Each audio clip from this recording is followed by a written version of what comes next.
Hello friends, welcome back to my channel. അപ്പോൾ ഇന്ന് ഞാൻ വന്നിട്ടുള്ളത് നല്ലൊരു ആലു പറാത്തയുടെ റെസിപ്പിയുമായിട്ടാണ്. സിമ്പിളായിട്ട് ഈസി ആയിട്ട് ഉണ്ടാക്കുന്ന രീതിയാണ് ഞാനിപ്പോൾ കാണിക്കാൻ പോകുന്നത്. നമുക്ക് ബ്രേക്ക്ഫാസ്റ്റ് ആയിട്ടോ ഡിന്നറായിട്ടോ വൈകുന്നേരങ്ങളിൽ ചായക്ക് കടിയായിട്ടൊക്കെ കഴിക്കാവുന്നതാണ്. അപ്പോൾ ഇത് ഈസി ആയിട്ട് എങ്ങനെയാണ് തയ്യാറാക്കുന്നതെന്ന് നോക്കാം. അതിനായിട്ട് ഞാനിപ്പോൾ ഒരു ബൗളിലേക്ക് 2 കപ്പ് മൈദമാവ് എടുത്തിട്ടുണ്ട്. മൈദമാവിന് പകരം ഗോതമ്പ് മാവ് വേണമെങ്കിലും എടുക്കാവുന്നതാണ്. ഇനി നമുക്കിതിലേക്ക് 1 ടീസ്പൂൺ മുളക് പൊടി ചേർത്ത് കൊടുക്കാം. കാശ്മീരി മുളക് പൊടിയാണ് ഞാനിപ്പോൾ ചേർത്തിട്ടുള്ളത്. സാധാരണ മുളക് പൊടിയാണെങ്കിൽ 1/2 ടീസ്പൂൺ തന്നെ മതിയാവും. 1/2 ടീസ്പൂൺ ഗരം മസാല ചേർത്ത് കൊടുത്തിട്ടുണ്ട്. ഇനി നമുക്കിതിലേക്ക് പൊടിയായിട്ട് അരിഞ്ഞ സവാള ചേർത്ത് കൊടുക്കാം. 1 ടേബിൾ സ്പൂൺ ചേർത്തിട്ടുണ്ട്. ചെറിയൊരു സവാളയുടെ പകുതി ഭാഗമേ ഉള്ളൂ. ഇനി നമുക്കിതിലേക്ക് ചെറുതായിട്ട് കട്ട് ചെയ്ത് വെച്ചിരിക്കുന്ന മല്ലിയില ചേർത്ത് കൊടുക്കുക. 1 ടേബിൾ സ്പൂൺ നിറയെ ചേർത്ത് കൊടുത്തിട്ടുണ്ട്.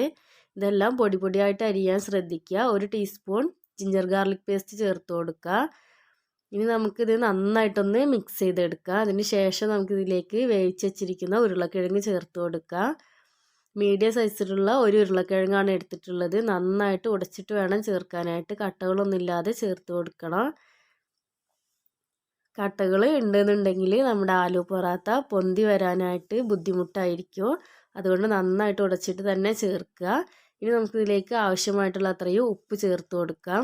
ഉപ്പും കൂടി ചേർത്ത് കൊടുത്തു കഴിഞ്ഞാൽ നമുക്കിതിലേക്ക് കുറേശ്ശെ പച്ചവെള്ളം ഒഴിച്ച് കൊടുത്തിട്ട് മാവൊന്ന് റെഡിയാക്കി എടുക്കാം.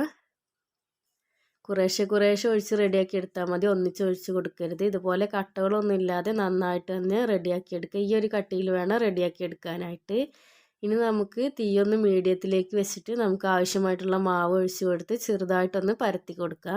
ദോശ ഉണ്ടാക്കുന്നത് പോലെ തിന്നായിട്ട് പരത്തണ്ട, ഇതുപോലെ കുറച്ച് കട്ടിയിൽ വേണം. ഇതുപോലെ ഒരു ഭാഗം ഒന്ന് ആയി വരുന്ന സമയത്ത് നമുക്കൊന്ന് തിരിച്ചിട്ട് കൊടുക്കുക. ഇതിൻ്റെ മുകളിൽ കുറച്ച് നെയ്യോ ബട്ടറോ ഓയിലോ തടവി കൊടുക്കുക. ഇനി നമുക്കിതിൻ്റെ സൈഡ് ഭാഗമൊക്കെ ഒന്ന് ചെറുതായിട്ടൊന്ന് പ്രസ് ചെയ്ത് കൊടുക്കാം.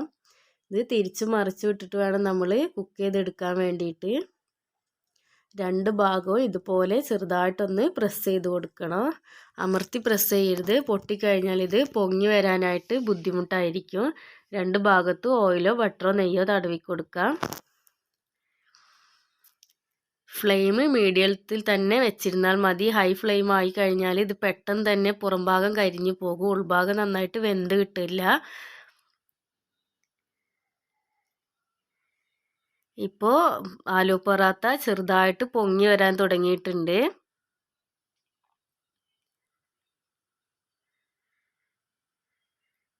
ഇത് കഴിക്കാനായിട്ട് പ്രത്യേകിച്ച് കറിയുടെ ഒന്നും ആവശ്യമില്ല. ഇതുപോലെ തന്നെ ചൂടോടെ സെർവ് ചെയ്ത് കഴിഞ്ഞാൽ നമുക്ക് ഇതുപോലെ തന്നെ കഴിക്കാവുന്നതാണ്. കുട്ടികൾക്കൊക്കെ വളരെ ഇഷ്ടപ്പെടും. ഇപ്പോൾ ഇതാ നന്നായിട്ട് തന്നെ പൊങ്ങി വന്നിട്ടുണ്ട്. നമ്മുടെ ആലു പൊറാത്ത ഇവിടെ റെഡി ആയിട്ടുണ്ട്. അപ്പോൾ നമ്മുടെ വീഡിയോ ഇഷ്ടപ്പെടുകയാണെങ്കിൽ ലൈക്ക് ചെയ്യാനും ഷെയർ ചെയ്യാനും കമൻറ്റ് ചെയ്യാനൊന്നും മറക്കരുത്.